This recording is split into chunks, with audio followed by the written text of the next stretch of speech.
छोटी वाला जिन।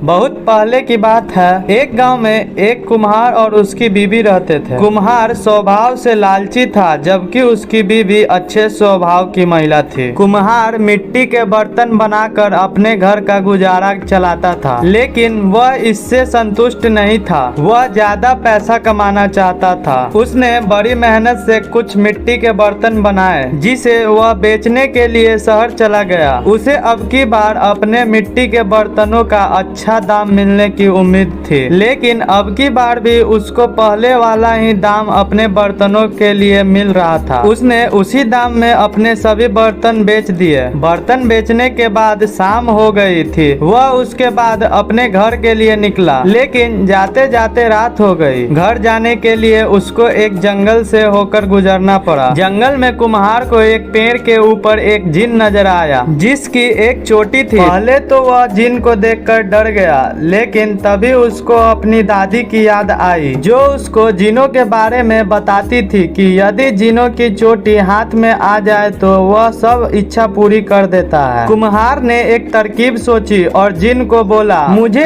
एक परी मिली थी, वह एक जिन से शादी करना चाहती थी, लेकिन वह उसी जिन से शादी करेगी जिसकी एक हाथ लंबी चोटी हो। कुम्हार की बात को सुनकर जिन बहुत खुश हुआ और कुम्हार को बोला, मेरी एक हाथ लंबी चोटी है। इस पर कुम्हार बोला, मुझे नहीं लगता तुम्हारी चोटी एक हाथ लंबी है। इस पर जिन परी से शादी करने के चक्कर में कुम्हार से अपनी चोटी दिखाने लगा। तभी कुम्हार ने बड़ी चतुराई से उसकी चोटी काट ली। जिन बोला, यह तुमने क्या किया? कुम्हार बोला, हाँ, मैंने तुम्हारी चोटी लेने के लिए तुमसे परी वाली बात बोली। उसने कहा, अब तुम मेरी सारी इच्छा को पूरा कर दो। जिन ने बोला, आप हुक्म करो। कुम्हार बोला, तुम मेरे घर को बड़े आलीशान घर में बदल दो और मेरे घर जमींदार के घर के पास रख दो। जिन ने ऐसा ही किया। उसका घर जमींदार के घर के पास रख दिया और उसका घर जमींदार के घर से भी अच्छा हो गया। इसके बाद कुम्हार ने जिन को बोला, तुम मेरी बीवी को गहनों से भर दो और हमारे घर में बहुत से हीरे जवाहरात रख दो। जिन ने ऐसा ही किया। जब कुम्हार ने घर जाकर देखा तो वह बहुत खुश हुआ। कुम्हार ने घर जाकर अपनी बीवी को सारी बात बताई। कुम्हार की बीवी को किसी को कैद करना अच्छा नहीं लगा। कुम्हार ने जिन की चोटी को एक घर के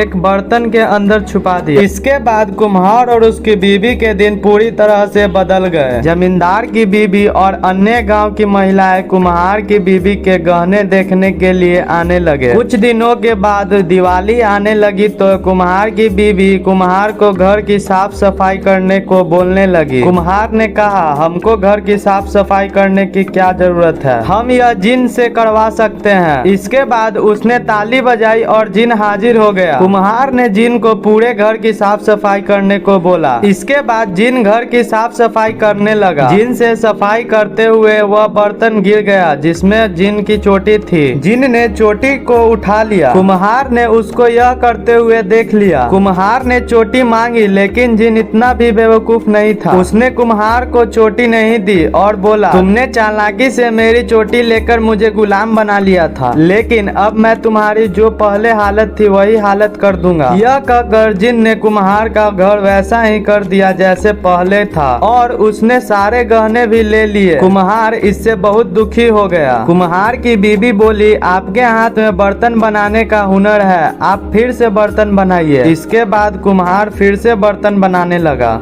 इस कहानी से हमें यह सीख मिलती है कि हमें लालच न करके मेहनत से काम करना चाहिए। Thanks for watching. आपको यह कहानी अच्छी लगी हो तो एक लाइक और एक प्यारा सा कमेंट जरूर से कर दीजिएगा और ऐसे ही मजेदार कहानियों के लिए हमारे चैनल को सब्सक्राइब करें और बेल आइकन को दबा दें।